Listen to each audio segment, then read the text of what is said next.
Hi, good evening, everybody. My name is Jimmy Bulmer. I am our Director of Development here at the Boys and Girls Clubs of the Capital Area. We're just here to talk to you a little bit about our Broken Crayons art campaign, which you can find more info about in our description. Just a reminder, make sure you get your bids in. We are going to be closing our auction on Friday, June 12th at 5 p.m. So if you're like me with auctions, make sure you get in there, get your last minute bid in, and win your prize.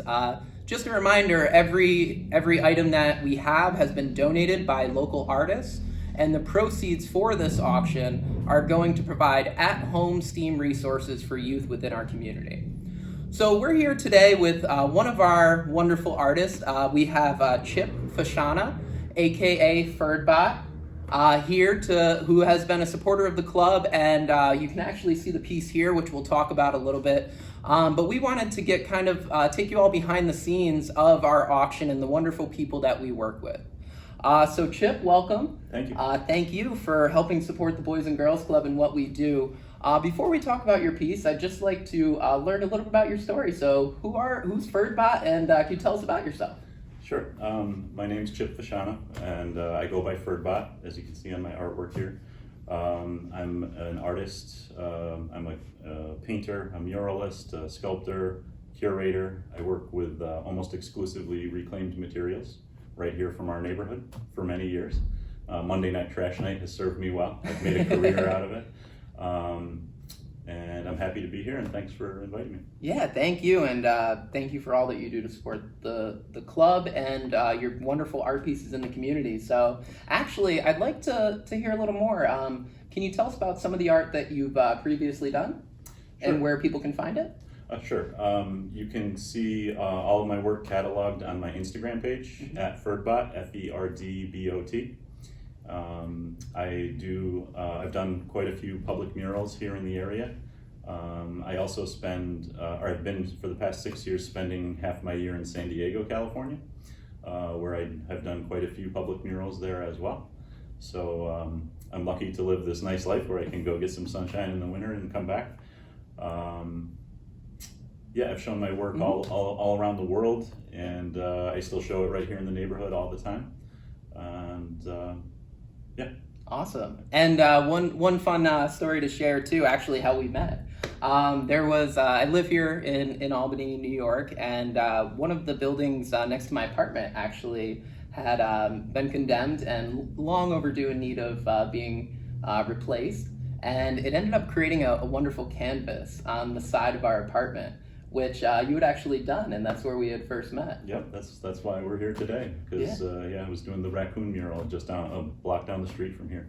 Yeah, and we'll talk a little bit later about some projects that Chip has helped out here at the club, but before that, I'd like to take our attention here to the piece of art that we have submitted for our Broken Crayons art campaign titled Hope. You can find it and bid on our website. Our auction website, which again will be, you can find the link right in our description here. But Chip, can you tell us a little bit about this piece and what your inspiration was for donating to our cause? Sure. Well, I personally, when I met Jimmy down the street at the mural he mentioned, I was excited to hear that he ran the Boys Club here because it's right here in our neighborhood. And the Boys and Girls Club obviously does great work around the country. I personally learned how to swim at the Boys and Girls Club in Jamestown, New York, where I grew up, and it was a great experience for me. And I think it's awesome that young people can get the same kind of opportunities that I did when I was young coming to the club. Oddly enough, Jimmy contacted me when COVID was early on, and I was thinking, like many artists, our brains have been spinning. This is a great time to be an artist. I was nervous at first, like, I'm never gonna sell a piece of art again. Art's gonna go off the list. Everyone's gonna be broke. But instead, it's really the opposite. People are looking for alternative points of view right now and inspiration. And it's nice to see a lot of artists here in the area painting murals right now and making artwork and sharing things like hope. So I was already working with making imagery in my sketchbook with the word hope as the base, because we want people to remain hopeful right now, and it's very challenging to do that for all of us.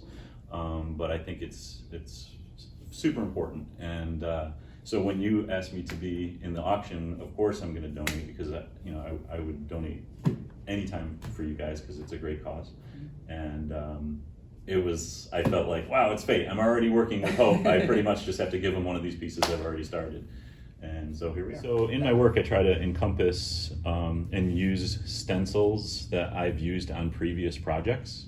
So some of these stencils are actually from the large Perseverance mural I did in North Troy last year, where I had a lot of the kids from that neighborhood help me with the bottom portion of the mural, which is what led me to do this mural in here. Wow. Once again, it's important to me to use reclaimed materials because I feel like there's so much waste in the world, and it's connected. Consumerism and waste are connected to the modern political climate or social climate, whatever we're talking about. So this is a discarded frame that was thrown out. I recondition it and bring it back to life. I also did a pop-up show at the old flower shop on Lark Street, in which I'm taking the hundreds of plastic buckets that were left there this past year, and I'm turning them into public sculptures that are going up on Lark Street. I'm actually almost done with those. But going into the shop, there were all kinds of materials there from the old flower shop. I used the surfaces from their old advertising to do my painting on. Inside of the composition, you see these interesting shapes. I do spray paint layers with old soda crates that are left outside of the bodegas on Lark Street. So this is really, looking at this is almost a history of our neighborhood, within the context. So for me as an artist, it's about the process, and it's about the relevance of the materials that are here. Yeah. So I believe it adds an energy to it. It's like, it makes me like, just, you hear that really old saying, one person's trash is another person's treasure, and really just what you can do. And that's kind of how we operate here in the nonprofit world too. Exactly. Is we have limited funding, limited resources, so we make do with what we can. We take items from the community and we recycle them to make sure that our kids get the best experiences possible. That's great. But right now, while we're here, we're sitting here at our Delaware Avenue clubhouse. I kind of want to take you on a little trip down the hall a little bit, and we're going to show you another mural that Chip had actually helped us create a few months ago, almost a year ago now. Is it? I don't know. Holy cow! Time flies when you're having fun. But yeah, here, come on, we'll show you what we got. So thank you also for the mural that I'm about to show you to the Westchester County Office of Tourism and Film. They had connected with us in October of a year or two ago, and they asked, how can we support what you're doing here? It was also happened to be the anniversary of Washington Irving's Legend of the Sleepy Hollow. And that's something that started right in Westchester County, and they contacted and said, how would you like a mural? And also with some books that we could give out to help share the story of the kids. So Chip actually they connected with the local artist, and I had already known Chip, and to find out that he was the one working on it was really cool and awesome. And then we had some of our teens come, and he had kind of painted the outline of it, got everything ready, and what was really cool was our teenagers here at the club were able to help. So we have this mural here that we're showing. This was another piece that was done thanks to Chip here.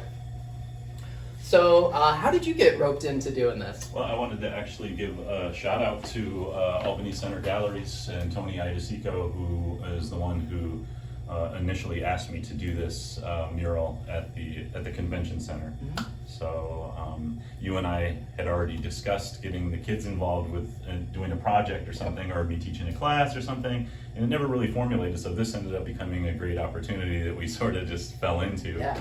And it was great. The kids here did an outstanding job, and they had some amazing questions while we were doing this too about being an artist, and a couple of them I could tell had the propensity to become an artist, and I think maybe they will. So. I hope so, and thank you to Albany Center Art Gallery and Tony. I've been participating in your gala for a while now. Love the work that you do and what you do with our community and kids, so thank you. And thank you, Chip, for all that you've done to support the club and spreading hope and love with your art. Thanks very much for having me. Awesome. All right, so remember, you can continue to bid on our auction. up until 5 p.m. on Friday, June 12th. All of the proceeds raised by this art auction help us spread hope and opportunity within our community. We're going to be purchasing at-home STEAM kits to give to our kids that we provide meals for each and every day. So thank you to all the artists who have taken the time to donate and support our cause. Thank you to everybody out there who has already bid on an item. And if you have any questions, let us know. And remember, you can find the information copied within our description. So thank you, happy Broken Crayons, and have a great week. Stay safe and healthy.